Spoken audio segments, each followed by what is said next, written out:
Do you think the Detroit Lions can contain and slow down Justin Fields? Because my man is on a tear. He literally just broke Mike Vick's record. He's second in the league in rushing for quarterbacks, and he's been a dog. He's becoming more efficient too. Well, I'm gonna tell you one thing, man. Over the last 5 games, I read this stat because I was doing my homework. I wanted to see because you listen. I don't watch every Bears game, but you at least see what Justin Fields has been doing, and you'll check the box scores. The last 5 games, man, he's 8 touchdowns, 2 interceptions. He has the last 3 games, he has 104 passer rating. I think the last 5 games, like I was talking about, he has 400 rushing yards in the last 5 games. Dude. Think about that. 3 touchdowns. Like, he's been got to give credit to Luke Getsky too. I mean, for what he's done, the OC for the Bears. Yeah, you could see the adjustment. Like early on in the season, Justin struggled, kind of like last year, and then the last couple games they've utilized him just differently. More quarterback runs, quarterback draws, allowing him to get out of the pocket. They kind of forced him to be a pocket passer, which I didn't understand. Yeah, for a guy that ran a 4.4 in the draft, like, dude. Anyway, Bears last couple games averaged 30 points. They've looked good, man. Yeah. And again, you trade for Chase Claypool. It didn't really have that much of an impact last week. They still put up 30. So he's essentially like a third-string running back for them at this point. So he's tough, man. And when you look at the Lions and what they've done against quarterbacks who can run, it's not great results. I'll tell you that. I mean, Jalen Hurts, they struggled. Yes, it was Aiden's first game, but they could not contain him. And again, in my opinion, Fields is faster than Hurts. I know Hurts has bigger legs. He can squat more, but Fields is faster. He's a little taller. I think he's a little more elusive, in my opinion. That's just because how fast he is. So it's going to be a problem, man, this Sunday. I think the Lions, they've learned a lot. The defense has been getting better, especially for a defense that plays so many rookies. They've been getting better, but it's different from game planning for Justin than actually getting out on that field and facing them. And I was at the game versus the Dolphins, and it's a different quarterback with Tua, but they'd get Tua in these 3rd and long situations.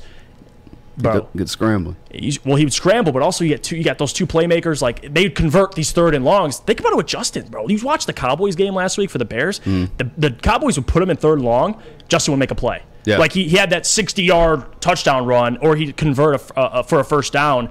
That's what the Lions have to watch out for. Like, yeah, you can get them in 3rd down, but what do you do? Like, you can't keep allowing them to convert and keep your defense on the field. So that's the big thing I'm going to be paying attention to. Like, can you get them off the field? Did you see that video of Mike Daniels, the Dolphins coach? He had a run on them, and he's like coming from the sideline. He's like, "Stop it!" He's like, "Stop it!" He's like, "Stop it!" Like, he didn't take the coaching. Like, I love that, man. Yeah. Mike McDaniels is the funniest coach in the NFL right now. Honestly, it's crazy because, like, we have Campbell, right? We have one of those ourselves, but I still think Mike McDaniels probably takes the cake. Oh, for sure. It also helps he's winning, too, right? You can laugh more at his stuff because he's actually getting dubbed. He's smoking down. I know, Mike McDaniel. He's definitely sold weed in college. 100%. That guy, he's probably selling weed to his players. Or keeping a buck. No, dude, for a dude that calm, especially in his press conference, he's like, I'm like talking, I'm like, man, there's no way this dude does not smoke weed. I was nervous about him being a head coach because, like, I'm like, how does that command the room of, like, alpha males? You know what I'm saying? Right. That kind of like blows my mind a little bit. That's why I have much more respect for, like, his football pedigree, his football mind. What up, though, Fletch?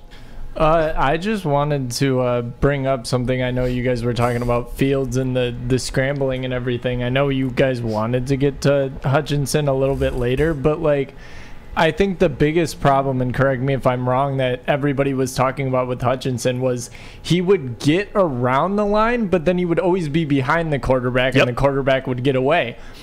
Over pursuit. Fields, yes. If AG, and I'm not going to say that I trust that their coaching staff is doing the right things, they play Hutchinson inside against Fields, Hutchinson's running straight at him. And that's he can scramble. Hutchinson doesn't have to catch up. He doesn't have to get behind him. He just needs to get to him. Yeah. And what the Chicago Bears, I read a stat yesterday. I was just doing some homework on it. We know the Bears' O-line has been terrible. They're second in the league right now in sacks given up. I think the Colts are 1, which is weird because they invest the most money in their offensive line and they give up the most sacks. But Bears are second. So the opportunity is going to be there. Like, I'm being straight up with you right now. Straight up. Like, I'm being 100. I'm keeping it 100. Yeah.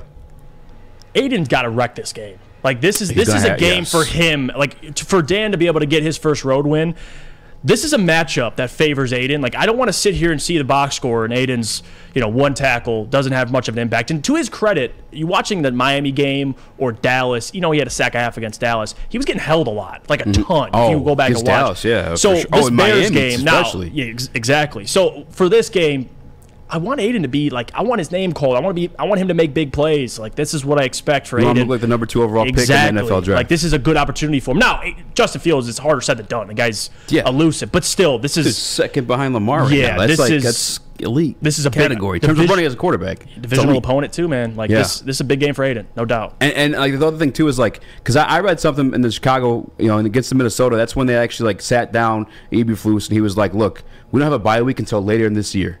Like, we need to like self-scout ourselves and figure out what the hell is going on wrong with this offense. And they looked at Justin Fields. They saw what he could do because week 1 they beat the 49ers. But say what you like, the 49ers are a good football team. Bro, yeah. They're in the NFC Championship last year. They're looking damn good this year so far. I mean, Jim Garoppolo kind of like a Jared Goff situation. Right. You either got it or you don't.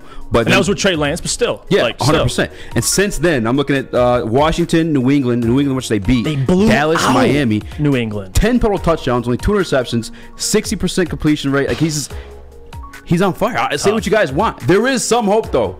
Fumbles. Yep. Dude's got 5 fumbles in just those 4 games.